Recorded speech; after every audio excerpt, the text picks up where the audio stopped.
Good afternoon. Um, Today I will be discussing the scientific and ethical impact of Unit 731 on modern medicine and society. For a brief overview through systematic review, I will explore the legacy of Unit 731, which was a covert Japanese military research facility located in Harbin, China, that was focused on the study of biological weapons. I will be discussing how the USA agreed to grant the scientists working at Unit 731 immunity in exchange for the data that they had collected over the years. And I'll be trying to answer the question, what significance do the findings of the Japanese experiments have in forming modern-day medicine and creating modern medicinal ethics? For a brief timeline, Unit 731 began in 1936, and it was created by Shiro Ishii.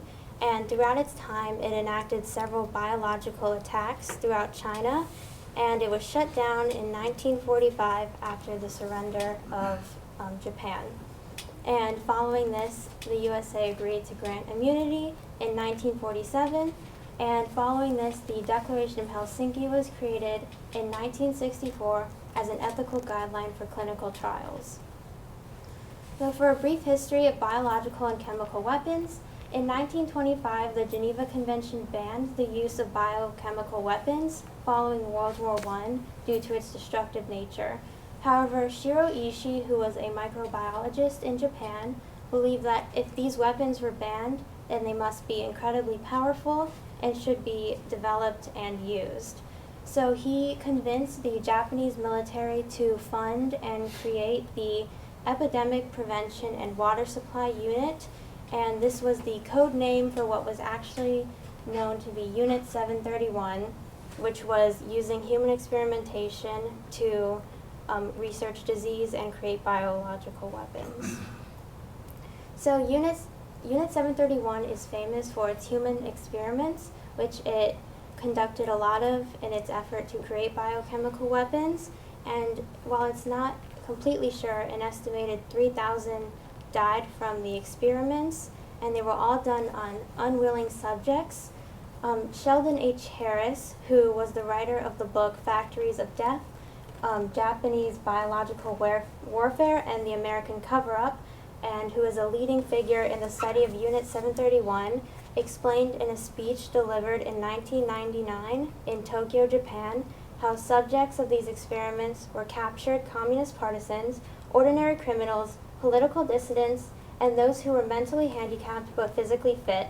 And when those candidates were scarce, the secret police would pick up the poor, the homeless off the streets in cities throughout occupied China and Manchuria. So, one form of experimentation in Unit 731 was vivisection, which was done on live subjects, usually with no anesthesia, because they believed that it would affect the results. So, prisoners were usually injected with a disease like anthrax or the plague, and they would be vivisected, and the effect on their organs would be tested. And it also became a common practice during World War II for Japanese practicing physicians to travel to China and practice surgeries on these prisoners. And things like amputations and tracheotomies were conducted. Next was venereal disease testing, which focused on the effect and the amount of vaccines necessary for different diseases, and they usually infected subjects with diseases like typhoid or gangrene, and they would give them differing amounts of vaccines. And one example of this is an experiment done on several men who were made to drink typhoid-infected water and given varying amounts of vaccines, leading to the death of about a dozen. Next is physical endurance testing, which has several subcategories, including frostbite testing, weapon effectiveness testing, limits of starvation and dehydration, crash injuries, which involved hitting prisoners with heavy and large objects, and high G-forces, which involved placing prisoners in large centrifuge and spinning them at increasing speeds. For more information on frostbite testing, this was done to gain knowledge that could be used to treat Japanese soldiers who were fighting in the Soviet Union.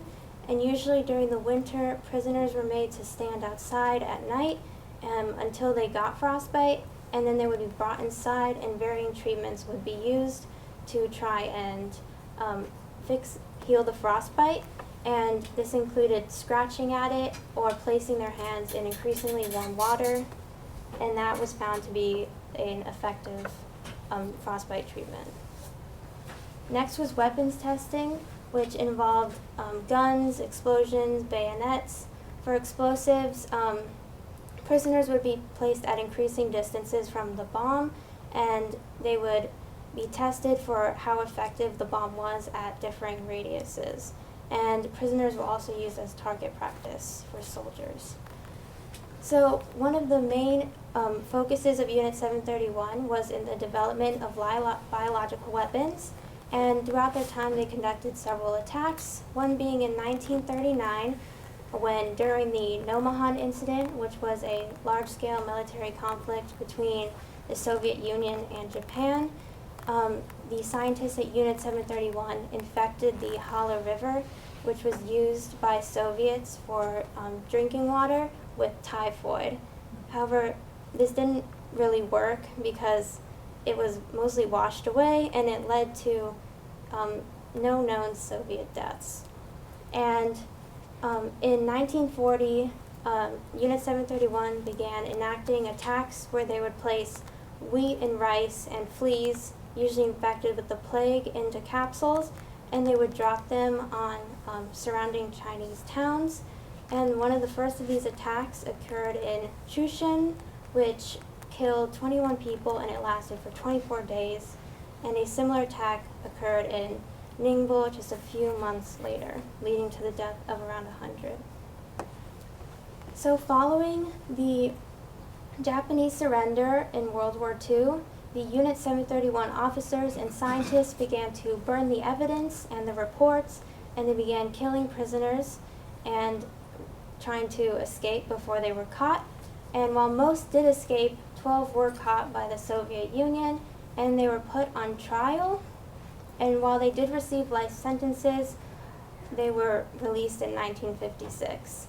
And while the Soviets did release the results of these trials to the U.S. dismissed them, saying it was communist propaganda, and they began their own investigation. So during their investigation, they sent 3 investigators to Japan to talk to the scientists and interview them regarding their activities during Unit 731.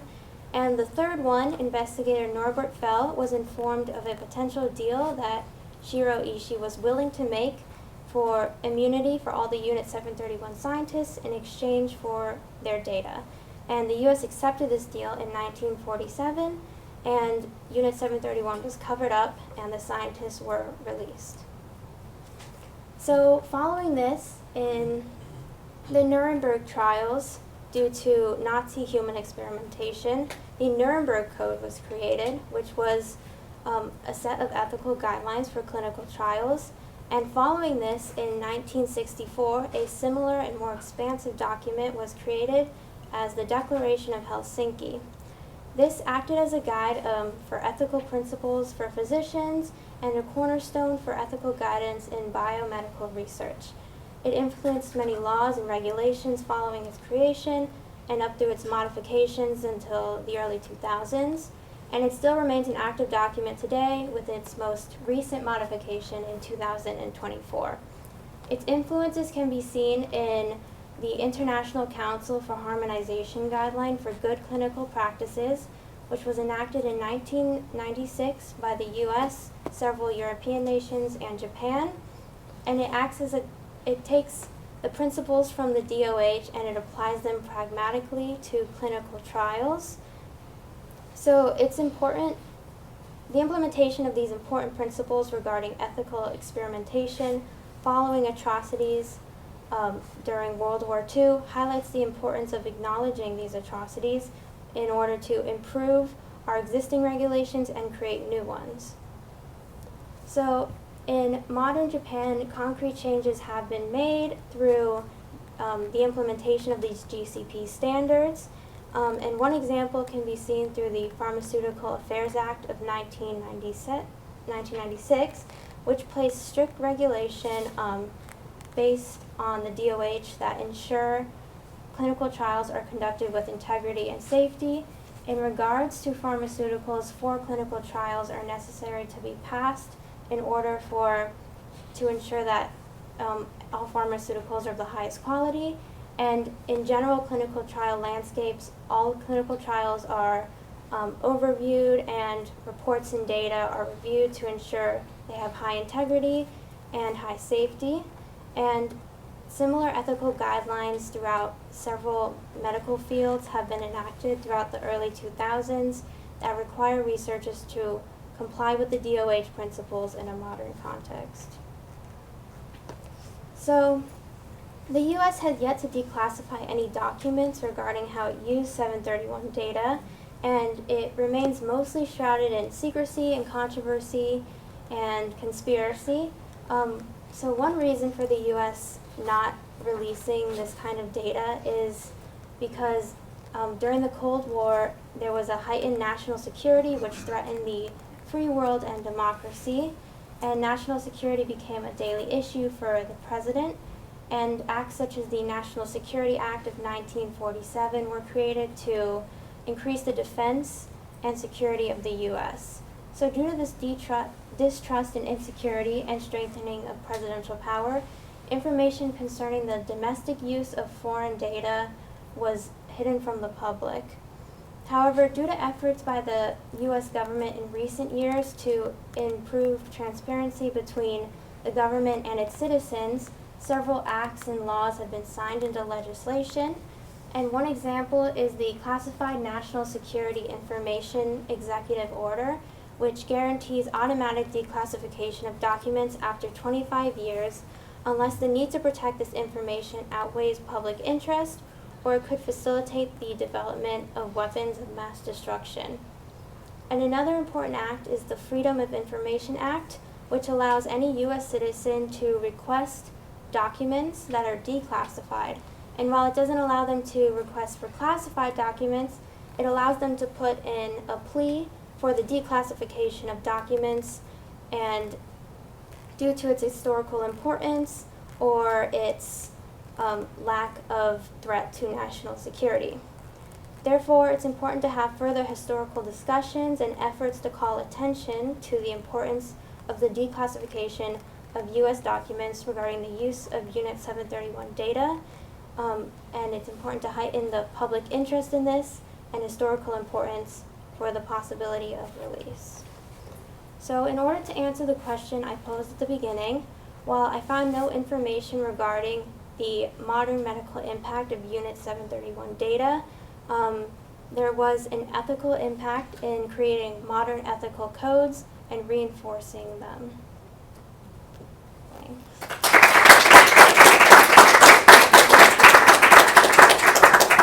Analyst?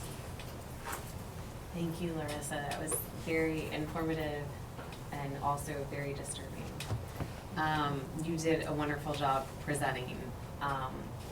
That was a lot of information and a lot of disturbing images. So what got you interested? Not that you're interested. What made you want to research more into this? Well, I never knew this existed until taking AP US History, and we learned about it, and I was just really surprised that while everyone learns about the Holocaust, and of course it's important, and it's reinforced heavily, but stuff like this hasn't been released, and it's not heavily taught. So while it's important to discuss things like the Holocaust, I wanted to also do more research into these more hidden, I guess, and not discussed things. And I was really interested in, learning about how, because I'm interested in medicine, so I wanted to connect how human experimentation may have affected medicine. And I know it's a very controversial issue, but I was really interested in learning about the connection between them. Thank you. Larissa, you and I have talked about this ethical issue. You have had, as you documented, experiments that were done by the Japanese and the Germans during World War II, and probably others, to experiment with any number of things. I could list give you a very long list of experiments that were being done during that horrible period. But there was, as a result of those horrible experiments, which no one would argue should have been done, valuable information that has proved to be very, very important for medical science. So the question becomes, and we faced another question with importing German rocket scientists into our country to help us with our rocket programs.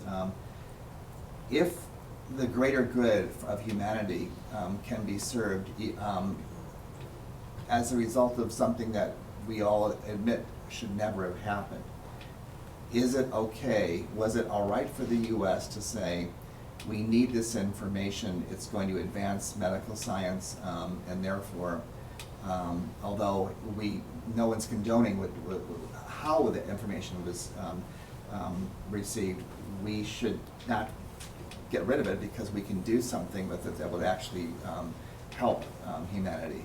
Does that, what are the ethics, and how does the UN and international organizations argue this case now, today, in light of the fact that it's still going, this kind of stuff still goes on in certain parts of the world. If we can advance something, even though it was done under horrific conditions, and improve the human life and human existence, should we just destroy that because it was done in a horrific way? Is my question. Well, as you said, it's a very polarized issue. I know that the UN does not condone human experimentation in any capacity, and even if the U.S. were to use the data from Unit 731, it's just very obviously ethically wrong to hide the experiments that occurred. And while it may have advanced medical sciences, there is, as I said, I never found any correlation between the improvement of medical sciences with this data, and I believe that experimentation should always be done ethically. And well, I don't really know how to answer this question. It's a tough question. Yes. It's not a question of whether I think everyone agrees that things should be done ethically. The question is, it's a fait accompli. The acts have already occurred. So you now have data that, by the way, the data has advanced medical science, especially on pressurization and all sorts of areas. I mean, that's been tons of documentation on that. The question is, should we have just burnt it, destroyed it because it was done in a way that we find repugnant, or do we use it and make sure that we immortalize the fact that it was done in a horrific way? It's a really tough issue. I mean, I'm not here to tell you the right answer. I'm just curious how you would rule on this, and how people who read about this would argue, was the U.S. Doing something that ethically really they should never have done? Should they have given this exoneration and this sweeping, these guys were able to walk away from it, but they're not the only ones. It happened in other situations as well, just so you know, because it served our purpose. I'm not telling you that's right, but in this case, if it's medical science that can be advanced, that ultimately will serve human beings, is that going to, I mean, again, I guess this becomes an opinion as to how we feel about it. I don't know how the medical industry today would argue this today. I mean, I don't know even if it's ill-gotten information, but it does have the value that would promote, in some cases, life-changing scenarios. Would we still want to keep it or destroy it? I don't know. I don't have the answer. Do you? Or, Well- do you, I mean, or, I mean, or when you were reading about this, what was the argument? Were there people condemning the U.S. for having given that in order to achieve, to acquire this? How do people rule on this topic? Well, I think one of the main issues taken with the U.S., of course, using this data and also hiding the fact that it ever even happened. And I think that was one of the biggest controversies, the fact that they not only like allowed, they kind of like hid everything. And I think if you use the data that comes from this kind of experiments, it's important to highlight how the people who suffered for this to happen, like, created this. And I think that's one of the biggest issues, is that no one even knew this happened for years and years following it. But, I mean, regarding your specific question, should we use data by human experiments?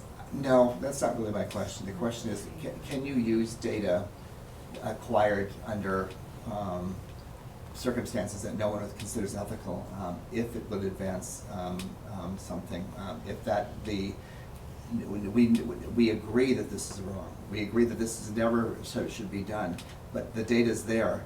Do we just throw it out, or do we use it? Well, I think it would be wrong to make all the people suffer just to throw out everything that they suffered for. But it's also, they didn't want to suffer for it. Right. So we want to force their suffering into our advancement. But I don't really know what my opinion would be on that personally. It's not an easy question I'm No. asking you. It's a really tough ethical question.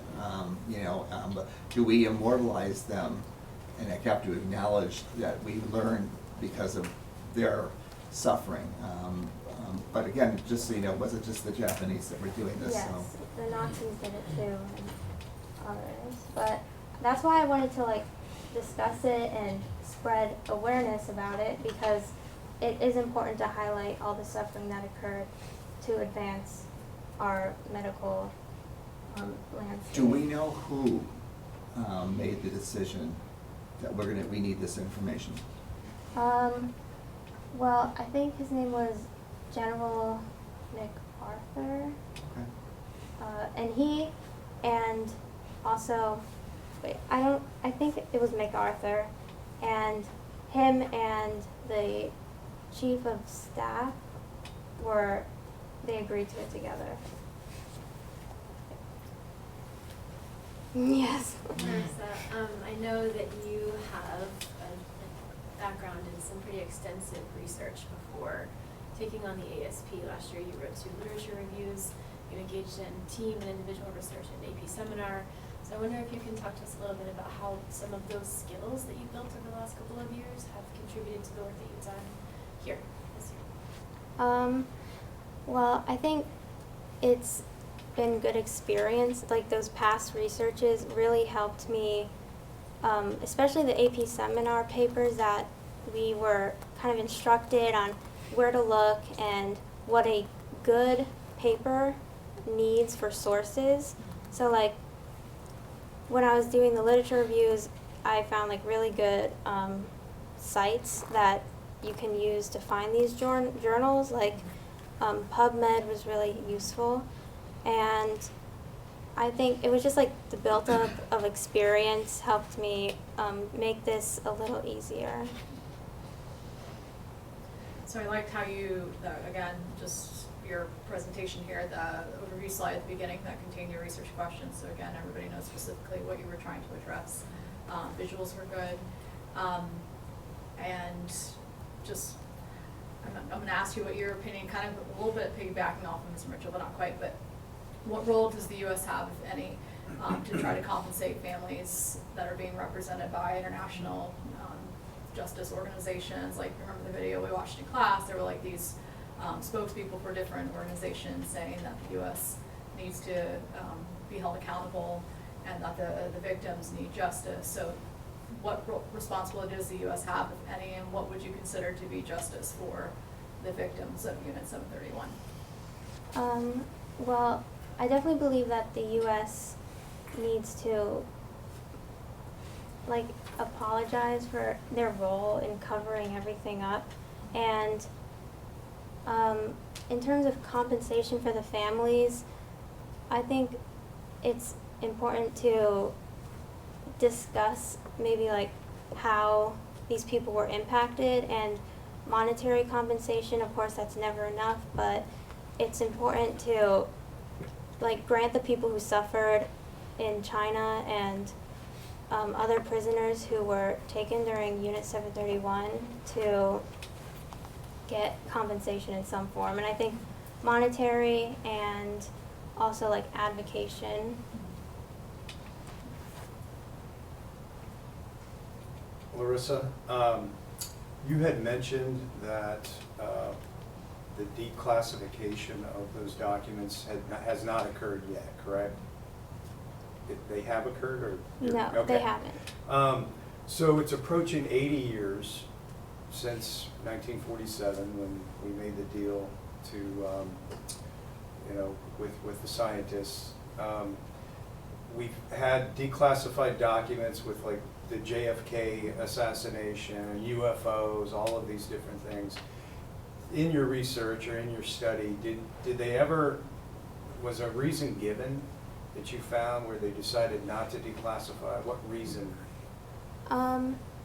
So most speculation believes that the data taken from Unit 731 was used to advance the U.S.'s own biological warfare programs. So it's possible that they were, like I said, if it could facilitate the weapons of mass destruction, Okay. possibly, or the need to protect this information outweighs the interest that the public has shown to receive it. So those are some possible reasons. Okay, thank you. I had a question along those lines too. Who is it? Is it one individual, or is it like a group of people, or do you know who is it that determines, this information is too sensitive to be declassified? I'm not aware of that. Sorry. I don't know either. It'd be like the NSA, CIA, Yeah, it's a, Joint Chiefs of Staff. there's gonna be layers of people who will be in that decision making all the way up to the president. It's So a, I I was think it's a wondering- sensitive issue because of the thing that we used it probably for other things, other Mhm. purposes. Mhm. And so they don't want that information about how we've used it. Yeah. It's an ongoing, unlike the JFK files, Yeah. which all of those people are dead now. In terms of people who have been involved in that, this is an ongoing thing that could be used. I mean, that is a part of current Yeah. weapons arsenals and so forth, so that they're not gonna declassify that. So when the United States made this deal, did anyone know, like, was the UN aware of that happening, or was it all done in the shadows? Yes, it was all done in the shadows. It was kept within the U.S. and it was done by, I don't know which organization, which like Yeah. parts of the U.S. government exactly, but it was kept in the U.S. and it was hidden for many years until the declassification of the Unit 731 data.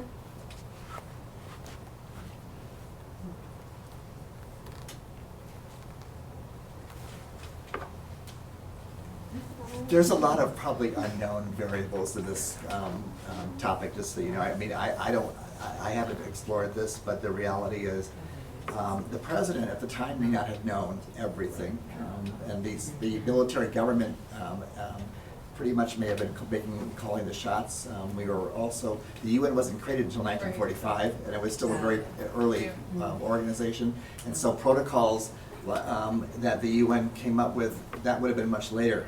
This Yeah. is right after 1945, so we don't have a UN was created in 1945. Gotcha, yeah. And then like Yeah, the I was CIA, putting that it together. wasn't, like the National Security Act created the CIA in 1947, so prior to that, it was the All just like OSS. right there, they had this like. Well, yeah, it's just, it was the Office of Strategic Services, which is the precursor to the CIA, it was the one involved. Because the CIA wasn't officially an entity yet. It does It's create hard to that face kind, these things. that kind of Solomon's dilemma about you have something that I mean, unfortunately, I think some of the reasons for this was that they wanted to use it for other weapons, but it was data, certainly coming out of the Nazi camps, that actually helped medical science in a coagulation, and I mean, it's really a long list. Those have been pretty much, Joseph Mengele and his crew were doing really horrific things, but the reality was, do you take the data because it's already done, it's already there, or do you throw it away? I think that's an ethical question that is difficult to answer. I just want to say, as you're standing up there feeling awkward because we are now discussing amongst ourselves, this is exactly what we love to have happen. Mhm. You have started a conversation that we are interested and engaged in, and we're not trying to ignore you on purpose, but it's just, it's very interesting, and you've made all of us think about something that we either didn't know about or think about things in a different way, and so I